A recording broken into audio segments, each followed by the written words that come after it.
le départ de Dominique Leroy? Une surprise? Écoutez, c'est vraiment scandaleux. Donc cette dame a été payée 937 000 € par an, avec voté par tous les partis traditionnels.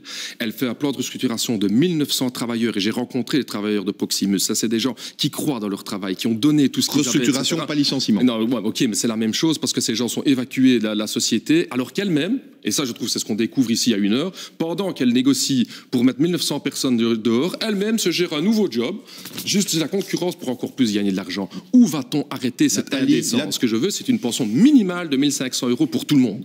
Ça, sache que c'est notre revendication. Et évidemment, les pensionnés, les travailleurs qui auront plus cotisé pourront en avoir plus, mais il faut une pension minimale de 1500 €. Parce que moi, je trouve pas normal. Moi, je rencontre, toutes ces personnes, ces pensionnés, qui doivent vivre avec 1100 €, avec 1000 €. Comment est-ce possible? Alors qu'une maison de repos en Belgique coûte en moyenne combien, M. de Brigotte? 1500 €. Vous trouvez ça normal? Alors moi, je dis, franchement, pour les moins chers, vous avez raison. Donc de ce côté-là, il faut refinancer les pensions et qu'on arrête, s'il vous plaît, de me dire qu'il n'y a pas d'argent pour ça. En Autriche, ils ont des pensions à 1900 €. En France, des pensions à 1700 €. Il nous faut un accord avec les partis de gauche, mais on doit être sûr qu'on n'applique pas l'austérité. Et moi, je trouve que c'est un vrai dilemme pour nous, parce que ça n'a pas été évident, cette question de savoir oui ou non monter. Moi, je comprends tous ces gens qui me disent, Raoul, mais il faut que vous montiez pour pouvoir changer les choses dedans.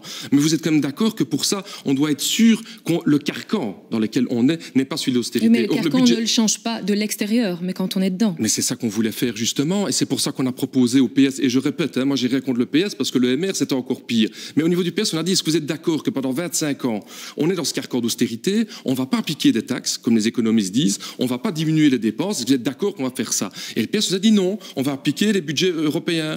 On a parlé sur la question... C'est une règle de base aussi. Mais non, mais pour les banques, madame, pour les banques, il n'y a pas eu de problème. Là, on a mis des milliards dans les banques, les règles européennes, on les a mis de côté. Eh bien... Nous, on demande pour le social et le logement social de pouvoir investir dedans, et là, on ne peut pas le faire. Et moi, franchement, je vais vous dire, si le PETB montrait dans un gouvernement et qu'il continue à faire une politique comme hier, le question à la une a montré, avec des logements sociaux qui sont insalubres, indignes des gens au XXIe siècle, vous trouvez que c'est normal?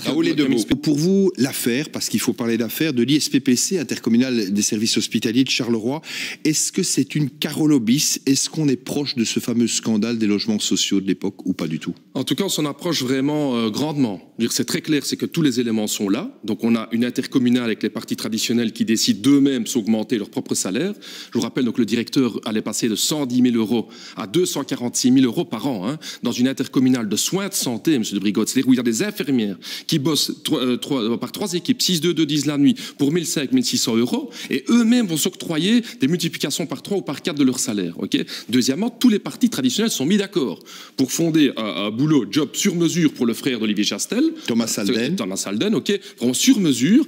Tout ça de manière tout à fait à huis clos, avec l'absence de débat. Nous, avec le PTB, nous sommes pour vous, intervenus... c'est une affaire aussi importante? C'est une affaire, à mon avis, qui sent très fort dans ce sens-là. Et d'ailleurs, nous avons demandé avec le PTB pour avoir un débat au conseil communal de Charleroi. Le lundi. Ça nous a été refusé par tous les partis traditionnels et par Écolo. Alors, en disant, ça doit rester à huis clos. Restons dans ce dossier, on apprend que des PV auraient été modifiés. Question, faut-il, c'est le soir, oui ou non, une enquête judiciaire pour vous? Attendez, s'il y a du faux, oui ou non?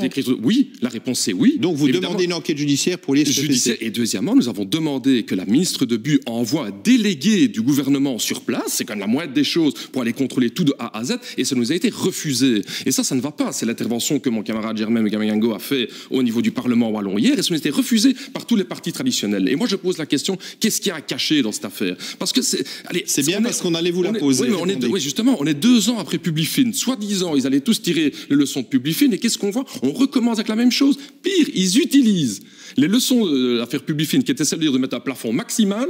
Toutes ces intercos disent on augmente tous les salaires. Donc oui, vous voulez une enquête judiciaire. Dernière question, parce qu'on doit clôturer. D'ailleurs, il n'y aura pas de dernière question. On va terminer là-dessus, François. On a compris le ton révolutionnaire. Il est plutôt donné, monsieur Edebeau. Je pense justement que nous devons mettre comme PTB toute notre force pour mobiliser le peuple, pour se mobiliser et mettre sous pression tous ces partis en train de négocier actuellement au niveau fédéral sur notre dos, madame. Et pour ça, on a besoin de militants, on a besoin de tracts. On ne vit pas avec beaucoup de salaire, mais c'est pas grave, parce que nous, on croit dans un monde nouveau, un monde meilleur, et je crois réellement, comme les Gilets jaunes ont pu réussir à avoir des victoires au niveau fiscal, on va mettre sous pression la NVA et les partis aujourd'hui.